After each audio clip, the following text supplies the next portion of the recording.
من 50 روز زندان بودم از تاریخ 6/9/86 تا 26/10/86 دقیقا 50 روز.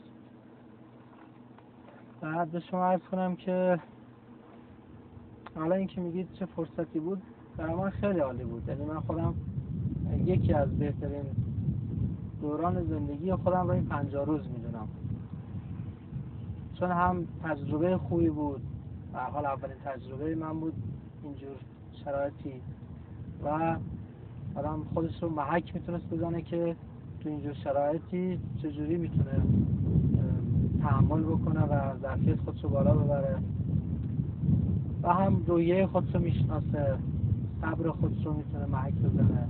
از این جهات خیلی خوب بود. اولین حالا نکته‌ای که من وارد زندان کرمان میخواستم بشم، یه آیه در زندان کرمان نوشته شده من احیا نفسا فکأنما احیا الناس جمیعا، آیه از قرآن هست.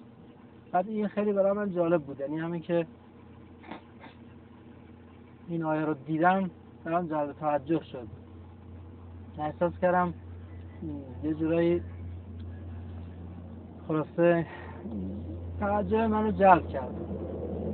حالا اینو میگم چون بعداً تو زندان من خودم با یکی از دوستانی که اهل سنت بودن و اونجا زندانی بود صحبت کردیم. ایشون شیعه شد، روز عید قدیر شیعه شد.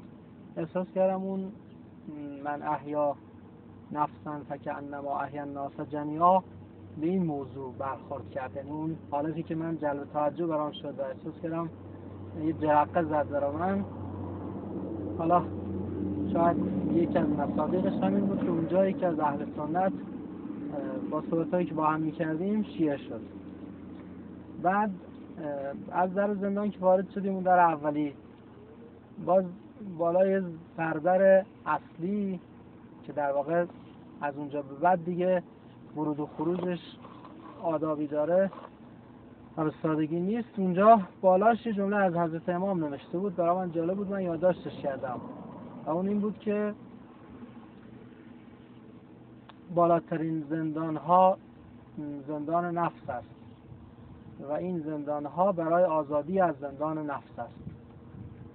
این همواره من اونجا مورد توجه هم بود و سعی میکردم این جمله حضرت امام رو در این چند روزی که حالا در زندان بودیم مورد توجه داشته باشم و فرصتی بدونم که خلاصه این زندان ها برای آزادی از زندان نفس